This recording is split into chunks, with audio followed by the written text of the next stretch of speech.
Fala, minha gente, muito bem-vindos a mais um vídeo aqui do nosso canal. E hoje nós vamos falar sobre a farsa protestante, segundo o professor Olavo de Carvalho, né? É um vídeo dele relativamente antigo, que nós vamos assistir juntos aqui. Eu vou comentar a fala dele, tá? De antemão, óbvio, não estou aqui criticando o professor, né? Não estou criticando seus alunos, nada disso. Quero só conversar sobre a temática que eu achei interessante, como ele expõe essa ideia. Tá? Ele faz um paralelo entre o protestantismo e o catolicismo, e é sobre isso que a gente quer comentar nesse vídeo. Então vem comigo, vamos ver aqui o vídeo do professor Olavo de Carvalho. Primeira pergunta, você está falando dos católicos farsantes e os protestantes. Eu digo, bom, aí, minha filha, o negócio fica enormemente grave, porque pelo menos a farsa católica é mais ou menos uniforme. Você vê certas reações uniformes em todos os grupos. Agora, a farsa protestante é enormemente variada, cada um inventa a sua. Né? E, mais ainda, eu acredito, os protestantes que estão me ouvindo, que me desculpem, mas esta é uma realidade histórica, não é possível que no fundo da alma protestante não tenha um pouquinho de arrependimento ou pena pela ruptura da igreja. Ou seja, o próprio Lutero mostrou isso quando ele, no fim da vida, ele confessou: a igreja que eu fiz é pior do que a anterior. Então, quando ele diz isso, ele está mostrando o arrependimento. Quer dizer, eu destruí algo que não era para destruir. Era a mesma coisa que reconhecer, teria sido melhor reformar a igreja de dentro da igreja em vez de criar uma outra. Então, este arrependimento imita um fenômeno que foi estudado no Brasil, num contexto. Antes dele falar dessa parte aí do fenômeno e tal, é interessante colocar aqui o seguinte: ele faz aquela velha questão que o católico tem, de que o catolicismo ele é procedimental. Né? E aí ele fala, olha, a farsa protestante é um problema, porque cada um é de um jeito. Né? Eu não sei o que está passando na mente. Isso é verdade. Agora, esse é um pressuposto dentro do catolicismo que é errado. Que é o seguinte, o pressuposto católico é que se você cumpre o ritual, você já está perto de Deus. E esse é um dos problemas, né? As coisas se tornaram procedimentais, ritualísticas. E Cristo quebra essa lógica. Essa lógica está presente no Antigo Testamento. Né? As pessoas acreditavam que por sacrificar já estavam perdoadas. E mantinham uma vida totalmente problemática, né? Totalmente pecaminosa. Mas por cumprir o rito, eles achavam que estava tudo certo. Né? A Igreja Católica Romana, ela entende que por cumprir os sacramentos você está perto de Deus. Né? Esse é o problema. Né? Porque não há uma mudança de vida. E Cristo mostra que tem que haver uma mudança de vida. Né? Então é interessante que ele coloca assim, olha, tem farsa para todos os lados. A vida religiosa é meio hipócrita. Né? Mas ele faz a distinção, olha, o protestante é pior. Porque o catolicismo ele tem um procedimento. Então a gente sabe o que vai acontecer, a gente sabe mais ou menos o que vai dar. Mas espiritualmente, a farsa protestante ou a farsa católica dá no mesmo. Se você tem algo externo, é o que Cristo chama de sepulcros caiados. Ou seja, está morto por dentro, só tem uma maquiagem, tem uma beleza que guarda a morte. Guarda o que é a morte espiritual. No fundo é isso. E aí, com todo respeito ao professor, o catolicismo chega a ser pior, né? Porque o catolicismo prega isso. Né? A doutrina oficial do catolicismo é que se você cumpre o sacramento, está tudo certo. Não importa o que você está vivendo. Isso é um problema. Né? A graça não alcança esse tipo de coisa. Deus ele opera em nós uma mudança de vida. Isso é a metanoia, a mudança da mente, que é a palavra grega para conversão, né? Metanoia. Né? Tá? Então vamos continuar que ainda tem algumas coisas interessantes ali. E outra coisa, ele fala que Lutero vai dizer que criou algo pior do que a antiga. É importante lembrar que qualquer um que estudou a história lembra que Lutero tentou reformar a igreja. Né? Quando ele fixa as 12 teses, as 95 teses, perdão, quando ele fixa ali as 95 teses, ele está chamando os doutores para o debate. Né? Aquilo era uma prática, né, do mundo antigo, fixar ali as suas teses. No mundo antigo não, né? É do mundo antigo, mas perdura até o mundo medieval. Ele está chamando as pessoas para o debate. Então ele tentou reformar de dentro. Uma vez que ele foi rejeitado, é que ele fundou uma segunda igreja. Né?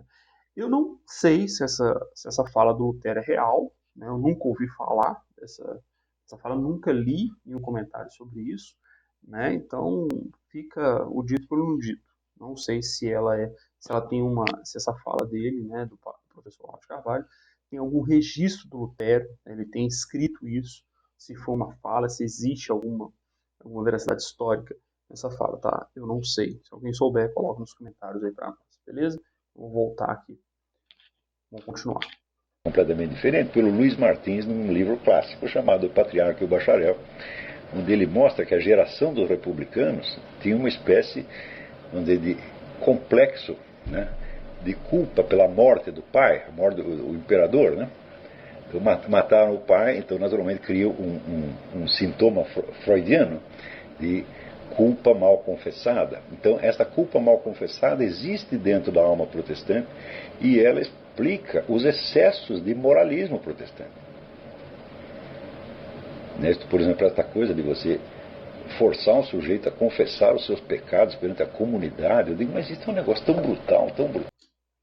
Aqui ele está dizendo o seguinte, olha, ele está comparando, né, a ruptura do cristianismo, né, com a ruptura com o Império, né, na época da República no Brasil do século XIX, né, em 1889, quando foi proclamada a República, né, e ele cita um autor que comenta essa questão, né, que o republicano ele é um camarada assim mal resolvido, ele está dizendo que o protestante é um sujeito mal resolvido nesse sentido.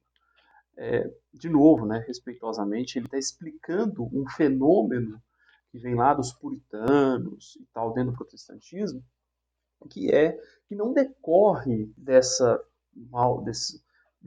suposta, desse suposto, né, problema aí mal resolvido. Não, né? Quem conhece a história do protestantismo sabe que esse excesso de moralismo vem exatamente dessa ideia de transformação de vida. E sim, há um erro, né, nesse excesso de moralismo, que é entender que esse moralismo pode ser criado. Eu tenho que ensinar a pessoa a ser moral. Com o passar dos anos, isso perdura, né, gente, até hoje. Principalmente em igrejas mais tradicionais. Eu mesmo sou assembleiano e a gente vê isso de perto acontecendo, né, esse excesso de moralismo. Mas o fato é que esse excesso de moralismo ele decorre exatamente do que eu falei anteriormente, dessa ideia de mudança de vida, né? Só que a gente acredita que isso tem que ser totalmente externalizado e a gente prega isso, a gente invoca isso e julga o outro, né? É um fenômeno que não decorre dessa, dessa questão mal resolvida. Até porque, sei lá, sei lá, deve dar para contar nos dedos, até mesmo os estudantes de teologia que têm consciência dessa ruptura com o catolicismo, né? Ou entende que há uma certa continuidade, né, do cristianismo, né, e que, no fundo, o protestante também saiu do catolicismo, né, que era uma igreja só e tal, e que não existe uma ruptura totalmente plena, né, que historicamente o catolicismo é a história também do movimento protestante, né. Então, assim, membros não têm a menor consciência disso, né, e vários estudantes nem têm consciência disso. Então, dizer que há uma questão mal resolvida, né, quem nasce dentro de igrejas protestantes nem tem essa consciência, nem conhece a doutrina católica, nem conhece os ensinos católicos, os sacramentos, os rituais católicos. Isso que eu acabei de falar, que o catolicismo entende que basta você cumprir o ritual, ou seja, estar santificado e apto para o céu, a ter a salvação. 99% dos protestantes nem sabe disso, né? Eles nem têm essa consciência. Eles nem entendem. Para eles, o problema entre protestantes e católicos é a adoração a santos. Para eles, a diferença é essa. Eles nem sabem que o problema base, eu já falei isso em outros vídeos, é a questão da Bíblia. É o sola escritura. Né? Esse é o principal. O catolicismo entende que a base doutrinária é a escritura, a igreja, né, e a tradição. E aí o protestante, a partir de Lutero, Calvino, não, a escritura é a única fonte doutrinária. Né? A maioria dos protestantes nem sabe disso. Então dizer que há um problema mal resolvido, isso é uma análise sofisticada, mas ao mesmo tempo, né, sem fundamento, sem base fática, beleza? Vamos continuar aqui então. Tão brutal. Quer dizer, o católico vai e confessa seus pecados a um padre que não está nem vendo a cara dele, que talvez não reconheça a sua voz. Você não é obrigado a confessar sempre com o mesmo padre, você pode ir lá no outro bairro. Essa questão de confessar os erros na frente da igreja, realmente isso é um problema, né? Tanto que isso já foi abandonado. Como eu falei, esse vídeo é um tanto antigo, né? Isso até foi abandonado no nosso meio, isso não existe mais, né? Talvez igrejas neopentecostais façam isso, mas isso já se percebeu que isso é extremamente errado. Confessa com o padre que você nunca mais vai ver, tá certo? Então, a situação da confissão reflete simbolicamente a intimidade da sua conversa com o próprio Deus, onde ninguém está ouvindo, tá certo? E onde você pede a Deus, isso aí aparece muitas vezes, por exemplo, nos Salmos, né? Não permita que o meu inimigo me envergonhe, me humilhe, né? Usando o quê? Os meus próprios pecados. Todos nós temos pecado suficiente para ser humilhado em público 1000 vezes, né? Então, confessamos aquilo em privado, né, que ninguém nos ouça. E aquilo que você confessa a Deus, que você abre para Deus, Ele encobre perante os homens. Tá certo? Agora, se você chega lá numa assembleia, você não sabe quem está lá dentro. Você não sabe se os caras são realmente fiéis, se são verdadeiras almas cristãs, se são os seus irmãos ou seus inimigos. E chega lá, eu fiz isso, eu comi a mulher do fulaninho, eu desviei dinheiro do banco, eu fiz mais isso, mais aquilo, eu tomei pico. Epa! Né? E esse final, eu acho, é assim, eu não vou pegar o resto do vídeo, que vai dar exemplos e tal, que ele acabou de falar aqui, ao estilo Olavo de Carvalho. Esse final, quando ele diz, eu entro numa assembleia, está falando da Assembleia de Deus, né, a igreja a que eu pertenço, a denominação a que eu pertenço. E ele está dizendo o seguinte, olha, você chega lá, você não sabe quem é fiel. Eu falei, e na igreja católica? Não é assim, não? Você sabe quem é fiel e quem não é? Eu sei porque eu posso perguntar se ele pratica ou não o sacramento. Você vai ter que procurar saber. Você só vai conhecer e saber se alguém é cristão de verdade ou não convivendo com aquela pessoa. Isso vale para qualquer lugar do mundo, gente. Né? Então, de novo, para nós fecharmos aqui, eu não estou criticando o professor Olavo de Carvalho, eu só achei uma temática interessante e ele coloca esses pontos e eu achei interessante trazer aqui para quem me segue esse contraponto, de mostrar que a fala do professor Olavo de Carvalho é uma fala, em certa medida, interessante, mas que ela não se funda, ela não se apoia em realidades fáticas, nem históricas. Né? Ele tem na verdade, a fala dele é exatamente a ideia de algo preconcebido. Né? A verdade é essa. Ele tem uma visão preconcebida do protestantismo e ele traz isso na fala dele. Isso é fato. Né? Por quê? Porque ele traz ali coisas que não são reais. Né? E que ele traz coisas como se não acontecessem no catolicismo e acontecem. Por quê? Porque a farsa religiosa ela está presente no ser humano. Tá? No final das contas, o que eu tiro de conclusão aqui, vendo esse vídeo e analisando esse vídeo agora, é que a farsa religiosa ela está presente no ser humano. Né? Nelson Rodrigues dizia que a hipocrisia é a substância da vida pública. Né? Nós somos hipócritas, né? Em alguma medida. E a gente tem que ter o cuidado perante Deus que essa hipocrisia não chegue a, a impedir que nós tenhamos comunhão com Deus. Né? A gente não vai ficar cantando os nossos pecados, mas também a gente tem que ter cuidado. E aí, falando para evangélicos e protestantes, eu prefiro termo evangélico, não gosto do termo protestante. Falando para evangélicos, a gente tem que ter cuidado para não sermos hipócritas ou não sermos demasiadamente hipócritas. Por quê? É óbvio que a gente vai ficar cantando os nossos pecados. A gente pensa um monte de coisa que é pecaminosa. A gente passa pela cabeça da gente, a gente comete deslizes, mas que isso não seja regra, né? Que isso seja exceção. Tá? E também não fiquemos apontando o erro dos outros. Né? Isso a Bíblia não ensina isso. Tá? A Bíblia não ensina esse tipo de coisa.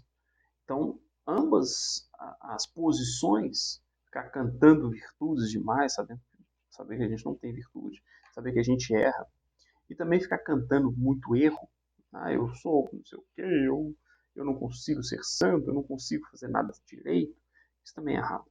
Né? Então, viva como alguém redimido, como alguém salvo, sem exagerar nessas coisas. Beleza?